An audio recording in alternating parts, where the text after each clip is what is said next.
Imagine being a teenager in the 90s. No internet, no downloads, no YouTube tutorials. Getting a new video game felt like discovering treasure. Now imagine trusting someone with your most valuable possessions and realizing they'd been scamming you for months. So we did something reckless, something petty, something that accidentally started a family meltdown so explosive, even 30 years later, I still can't believe it worked. If you've ever been betrayed by someone you trusted, this story is going to hit hard. So before we begin, hit like, subscribe, and settle in, because today's revenge story proves one thing. Teenagers with too much creativity are dangerous. Imagine being a teenager in the 90s. No internet, no downloads, no YouTube tutorials. Getting a new video game felt like discovering treasure.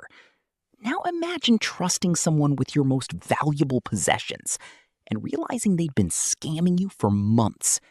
So we did something reckless, something petty.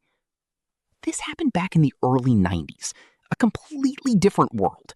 No Steam, no online stores, no torrents. If you wanted PC games, you had two options. You either knew someone or you didn't play. Only a handful of kids in my school even owned computers. My best friend and I were part of that tiny, nerdy minority. We saved allowance money for months, sometimes a full year, just to order games by airmail from abroad. Every package felt sacred. Opening one was like Christmas morning. Inside were floppy disks, manuals, maps, copy protection wheels, things modern gamers will never understand. Games like Doom 2, The Settlers, and the Monkey Island series weren't just entertainment. They were status symbols. And because they were expensive, my friend and I shared everything. Trust was everything. Then he arrived. The new kid in class. Quiet at first, slightly smug. The type who always seemed to know something you didn't. One day during lunch, he casually mentioned, "My uncle has tons of computer games." Tons. Our ears practically exploded. To us, that sounded like unlimited treasure. We offered a simple trade. We'd lend him our original games, he'd copy them for us, and in return, we'd finally access titles we could never afford. He agreed immediately. Looking back, that should have been the first red flag. The first batch came back a week later. We rushed home, excited, inserted the floppy disk. Loading screen. Error. Corrupted file. We thought maybe it was bad luck. Floppy disks failed sometimes. So we gave him another game. Then another. Then another. Every single time, broken copies, missing copy protection codes, files that wouldn't boot. Meanwhile, he kept receiving perfect working originals from us. And worse, some games came back scratched, bent, or handled like garbage. Each failed disc felt like a punch in the stomach. Months passed. Not one working game. The realization slowly crept in. We weren't unlucky. We were being played. You know that feeling when someone thinks you're stupid? When they smile while lying, convinced you won't notice? That was him. He'd shrug and say, "Must have copied wrong." Every time. No apology. No effort to fix it. Just excuses. And what hurt most wasn't losing games. It was the disrespect. We trusted him, and he mocked us behind that fake innocence. We wanted revenge, but we were teenagers. No power, no money, no authority. Just anger and imagination. Around that time, schools were heavily promoting AIDS awareness campaigns. This was shortly after Freddie Mercury's death. I was a massive Queen fan. His music meant everything to me. But this kid, he constantly mocked me, called Freddie Mercury a gay singer, made jokes, laughed loudly whenever Queen was mentioned. And here's the important detail. He came from a very conservative religious family. Strict parents, traditional values. That's when fate handed us the perfect opportunity. Our class attended an AIDS awareness event organized by a foundation.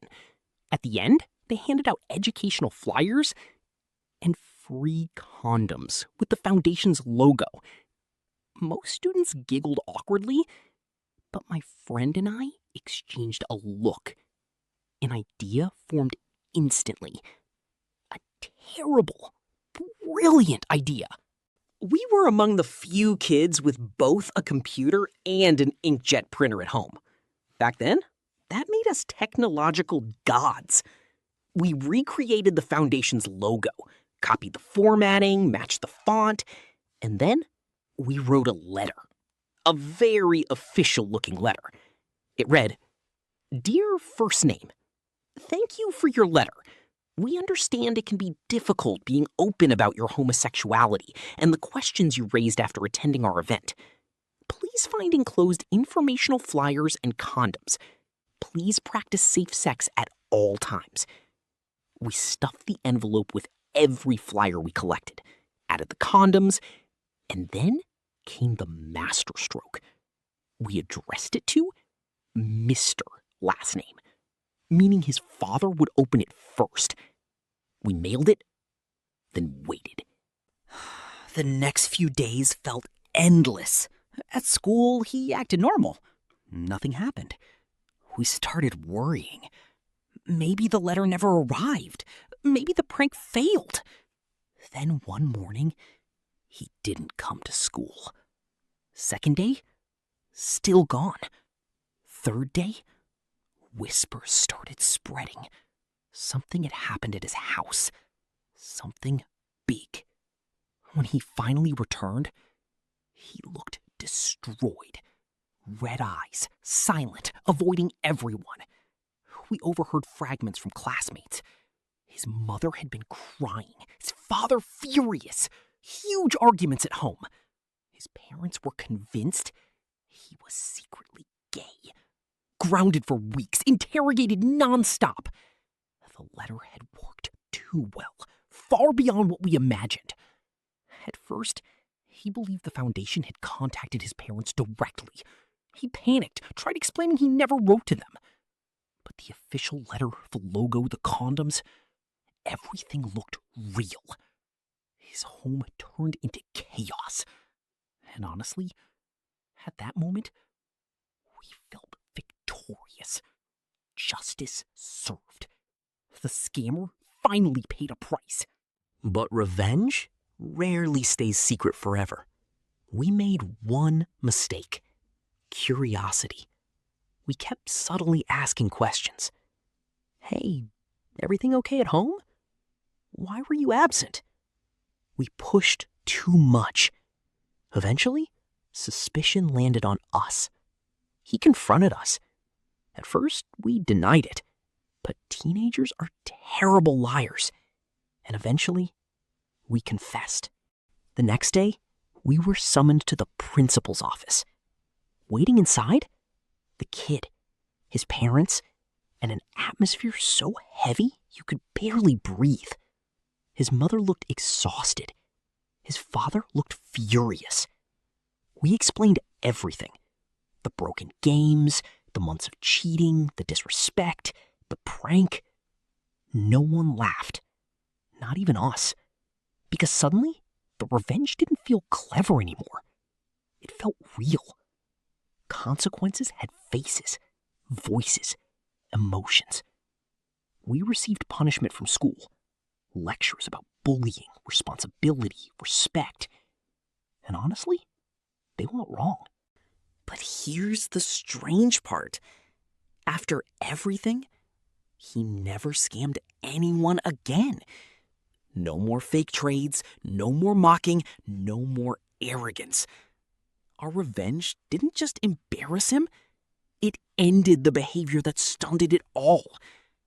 And while I wouldn't necessarily recommend recreating fake foundation letters, at 15 years old, it felt like perfect justice, a balance restored. Two powerless teenagers proving they weren't easy targets. Looking back 30 years later, I realize revenge is messy, sometimes satisfying, sometimes excessive. But betrayal leaves marks, especially when you're young and trust still feels sacred. And that letter, it remains the wildest revenge I've ever taken. If this story shocked you, hit that like button and subscribe for more unbelievable revenge stories. And tell me in the comments, was this justified revenge, or did it go too far? Because sometimes the best revenge stories are also the ones we never dare repeat today. See you in the next story.